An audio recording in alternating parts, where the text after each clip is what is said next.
Embora as equações da teoria técnica modelem adequadamente barras em tração e compressão, uma análise simplificada pode ser feita se a barra atende a algumas hipóteses simplificadoras. A primeira equação diferencial da barra relaciona os deslocamentos com a força interna N de x. Assim, o deslocamento total da barra, ou seja, a variação total no seu comprimento, é a integral de 0 a L de N sobre EA dx. Se N sobre EA é constante, então delta é NL sobre EA. Lembrando que a força de uma mola linear é proporcional ao seu deslocamento, nós podemos identificar a rigidez equivalente de uma barra como sendo EA sobre L. Naturalmente, isso pode ser estendido para barras com N sobre EA constante por partes, isto é, barras sujeitas a forças axiais pontuais ao longo do seu comprimento ou cuja área ou propriedades variam abruptamente. Ou seja, a variação total do comprimento da barra é a soma da variação do comprimento de cada segmento da barra. Vamos ver isso mais detalhadamente num exercício que pede as reações nos suportes A e C dessa barra biengastada, cuja seção transversal varia de um segmento da barra para o outro. Vamos ver nesse exercício como modelar essa variação abrupta da área da minha barra.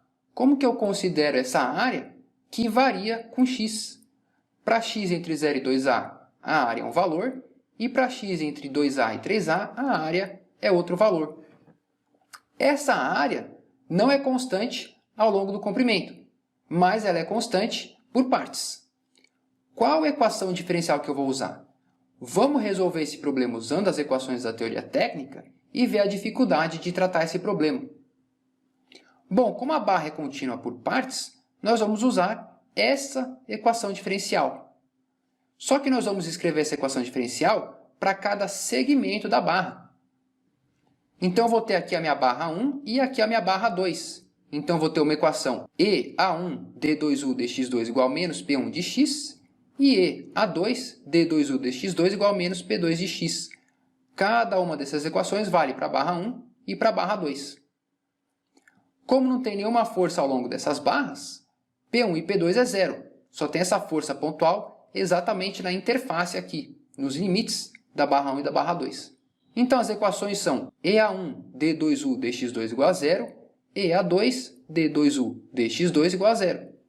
Integro uma vez, N1 é C1, integro uma segunda vez, C1x mais C2. E a segunda equação faço a mesma coisa. Integro uma vez, aparece uma constante C3, integro uma segunda vez, C3x mais C4. Veja que agora eu tenho duas equações diferenciais, uma para cada segmento da barra, então eu tenho 4 constantes de integração. Como determinar essas 4 constantes? Bom, eu vou estabelecer 4 condições de contorno. Em 0 e em L, a barra está engastada. Então, eu sei que U de 0 é 0 e U de L é 0. E eu tenho que estabelecer equações de compatibilidade, ou seja, de continuidade dos deslocamentos e continuidade da derivada. Então, U de 2A tem que ser igual tanto para a equação 1 quanto para a equação 2. E a derivada, na verdade, EA du dx é a minha força interna. Então, a continuidade da derivada significa um equilíbrio de forças na interface. Então, eu vou fazer um diagrama de corpo livre ao redor aqui da minha interface, onde a força P está sendo aplicada. Lembrando, se a força normal é positiva para fora, aqui está a minha barra 1, aqui está a minha barra 2, ação e reação, esse aqui é o diagrama de corpo livre da minha interface. Somatório de forças em x igual a 0, eu vou ter menos N1 mais P mais N2 igual a 0. Na verdade, N1 e N2 é o valor da força N1 em x igual a 2A e o valor da força interna N2 em x igual a 2A. E isso aqui é a constante C1 e isso aqui é a constante C3. Então, eu tenho 1, 2, 3, 4 equações, 4 incógnitas. Posso resolver esse sistema linear para determinar as minhas 4 constantes de integração. Substituindo os valores dados para a área, eu posso determinar C1, C2, C3 e C4. E, portanto, calcular as minhas reações R de A é o N de 0, é o meu C1, 8P sobre 17. R de C é o N de L, o N em x igual a 3A, que é o meu C3, menos 9P sobre 17. Essa reação RA positiva, para fora, essa reação RC negativa, para dentro. Veja, aqui está um diagrama de corpo livre do sistema com as reações. Veja que somando as duas, o sistema está em equilíbrio. Veja que essa abordagem é bastante complicada algebricamente, principalmente para determinar essas constantes de integração. Então, existe uma solução simplificada se o meu sistema é composto por barras com EA constante e N constante. Ou seja, para cada segmento da minha barra, vale a equação du dx N sobre EA. Se N sobre EA é constante, eu posso integrar essa equação. Essa variação é a variação no comprimento da minha barra ΔI, N sobre A é constante, e isso aqui é o comprimento da minha barra. Então, a variação no comprimento de cada barra é o NL sobre EA. Então, a deformação de cada segmento delta é o NL sobre EA, e a gente pode identificar essa constante EA sobre L como sendo a rigidez equivalente da minha barra. Então, eu vou entender a minha barra como uma mola com rigidez equivalente K, EA sobre L. Veja, isso vale para barras com EA constante dentro do limite linear elástico. Como que eu modelo esse problema, então, usando essa sistemática? Cada barra aqui eu vou entender como uma mola equivalente. K1 é o E A1 sobre L sobre 2A. K2 é o E A2 sobre A. Então, aqui eu tenho as duas rigidez de cada uma dessas molas. Como as duas molas estão ligadas nesse ponto onde a força P está sendo aplicada, ambas as molas estão sujeitas aos mesmos deslocamentos, então elas estão em paralelo. Então, o meu K equivalente é a soma K1, K2. O deslocamento do nó B, portanto, ΔB, é a força P sobre o K equivalente. Então, ΔB é isso. Sabendo os deslocamentos da mola, eu posso calcular a força em cada mola. N1 é o K1 ΔB, 8P sobre 17. N2 é o K2 ΔB, 9P sobre 17. N1 está em tração, então é uma força positiva. N2 está em compressão, é uma força negativa, por isso aparece esse sinal de menos. Veja que é o mesmo resultado que eu obtive anteriormente. Claro que da ação e reação, essa força N1 e N2 são as reações pedidas. Veja que a análise desse jeito é muito mais simples. E veja que é muito fácil inserir outros efeitos no meu sistema. Então, o item B pergunta a reação nos suportes se esses suportes são flexíveis com rigidez K. Bom, modelando o problema dessa maneira, aqui eu tenho a minha barra 1 e a barra 2. Eu tenho aqui as rigidezes dos suportes flexíveis, rigidez da barra 1 K1, rigidez da barra 2 K2. E agora eu vou ver o seguinte, essas duas molas estão sujeitas às mesmas forças, estão em série. Essas duas molas estão sujeitas às mesmas forças, estão em série. Então, a rigidez equivalente desse conjunto é isso daqui, e a rigidez equivalente desse conjunto é isso daqui. Então, agora eu vou ter esse sistema equivalente, e agora sim, duas molas em paralelo, a rigidez equivalente é a soma das duas. O deslocamento do nó B é a força P sobre o K equivalente. Então, ΔB é isso daqui. Calculei o meu deslocamento ΔB, posso calcular a força em cada mola equivalente. N1 é o K equivalente 1 vezes ΔB, que simplificando, chega nessa equação. N2 é o K equivalente 2 vezes ΔB. Simplificando, chego nessa expressão. Veja que nessas expressões, se eu tomar o limite para K tendendo ao infinito, eu chego que N1 é 8P sobre 17 e N2 é menos 9P sobre 17. É o mesmo resultado do item anterior. Faz sentido. Se o meu suporte é rígido, se essa rigidez tende ao infinito, eu tenho que chegar na resposta que eu obtive para o sistema com suporte rígido. Então, nesse caso da barra apoiada em molas, as minhas forças de reação são N1, N2, RA e RB. O procedimento de análise do exercício anterior pode ser estendido para diversas combinações diferentes de sistemas compostos por barras.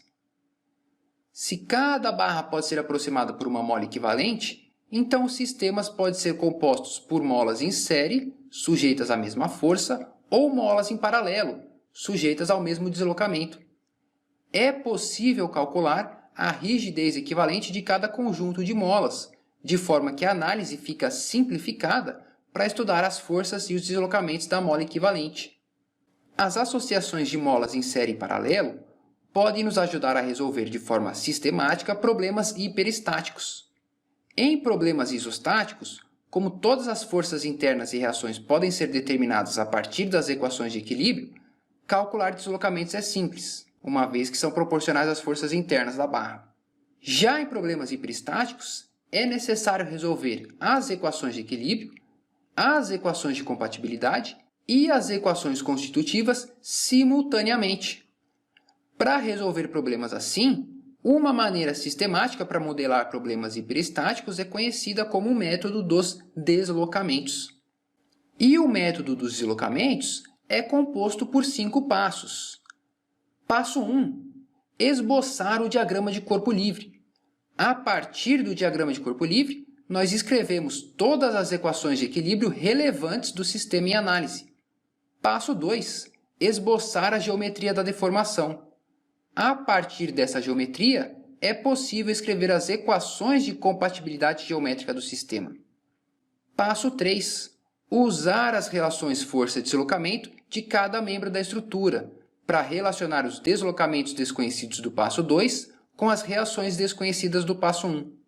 Veja que o método dos deslocamentos é bastante geral e pode ser estendido também para tratar problemas com variações de temperatura, que nós abordaremos mais adiante. Passo 4. Resolver o sistema de equações.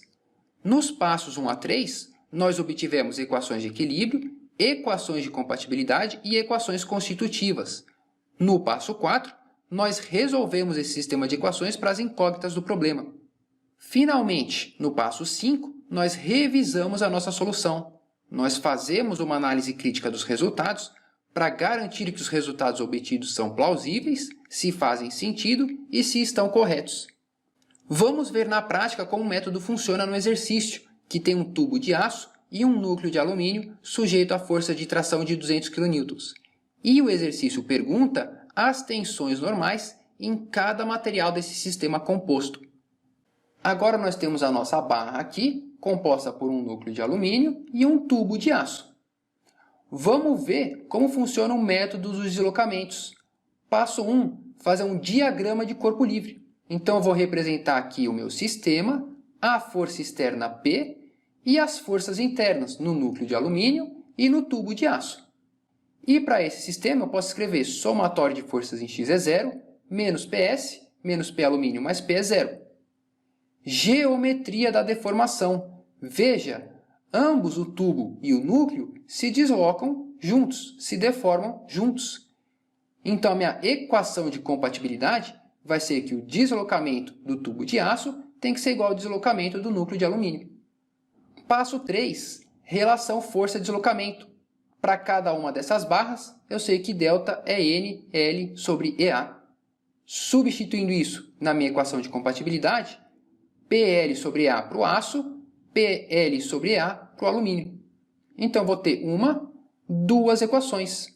Passo 4, resolver o sistema de equações. Então, aqui está o meu sistema de equações. L do aço, L do alumínio são iguais. Então, eu posso resolver esse sistema. Eu vou ter que a força no aço é isso daqui e a força no alumínio é isso daqui. Substituindo os valores dados no exercício, eu vou ter que a força no aço é 94,1 kN e a força no alumínio é 105 kN. Veja que interessante desse exercício. A área do núcleo de alumínio, dividido pela área do aço, é 3,27. Ou seja, o alumínio tem uma área 3,3 vezes maior que o aço. Mais o módulo de elasticidade do aço, dividido pelo módulo de elasticidade do alumínio, é 2,9. O aço tem um módulo de elasticidade 2,9 vezes maior que o alumínio. Como as forças são proporcionais ao produto EA, então as forças são aproximadamente as mesmas nesse exercício. Mas não as tensões. A tensão é força sobre área. E como a área do alumínio é maior, a tensão no alumínio é bem menor. Você pode pensar ainda no seguinte: como a tensão é força sobre área, e essa força é proporcional ao produto E vezes A, então a tensão é proporcional ao módulo de elasticidade. Então, essa razão de tensões vai dar exatamente a razão entre os módulos de elasticidade. E isso é muito interessante, porque mostra que o material mais rígido vai estar sujeito a uma tensão maior.